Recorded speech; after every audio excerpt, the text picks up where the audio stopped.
Assalamualaikum warahmatullahi wabarakatuh. Di kesempatan kali ini saya akan menjelaskan beberapa komponen-komponen di motor injeksi. Nah, di sini ada beberapa komponen motor injeksi.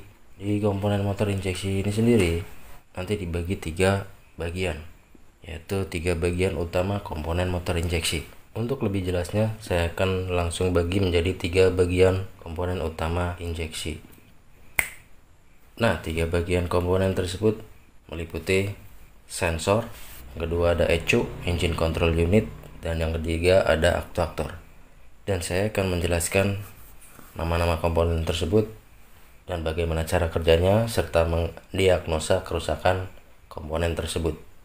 Dan bagi yang belum subscribe, silahkan klik tombol subscribe.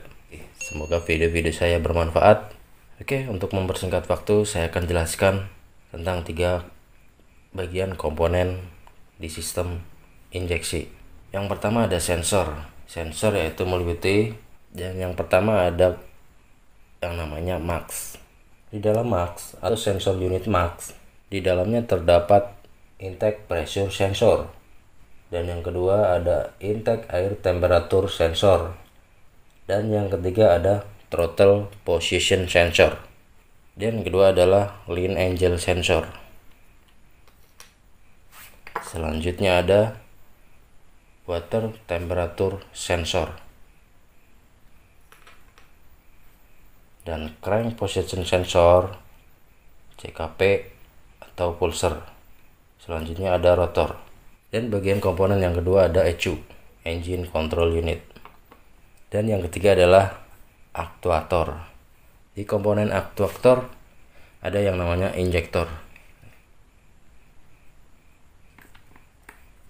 Kalau ini yang terpasang di manifold, ini yang sudah saya lepas, ini injektor. Dan yang kedua ada full pump, pompa injeksi. Dan yang ketiga ada ignition coil. Sistem kerjanya bagaimana? Cara kerjanya adalah sensor memberikan sinyal berupa tegangan listrik antara 1 sampai 4 volt ke ECU. Si sensor itu sendiri menangkap sinyal dari temperatur dan tekanan udara di manifold. Nah, di dalam ECU terdapat 3 bagian utama, yaitu input circuit, mikrokomputer, dan output circuit. Sinyal dari sensor masuk ke bagian input circuit untuk dirubah menjadi bahasa komputer. Mikrokomputer memproses data dari input circuit untuk menentukan volume bahan bakar yang harus diinjeksi dan waktu pengapian. Kemudian data dikirim ke bagian output circuit. Untuk selanjutnya output circuit mengaktifkan aktuator. Jadi sensor-sensor ini bekerja atau mendapatkan sinyal dari kondisi lingkungan sekitar. Kemudian sensor ini mengirim sinyal berupa tegangan listrik 1 sampai 4 volt ke dalam ECU.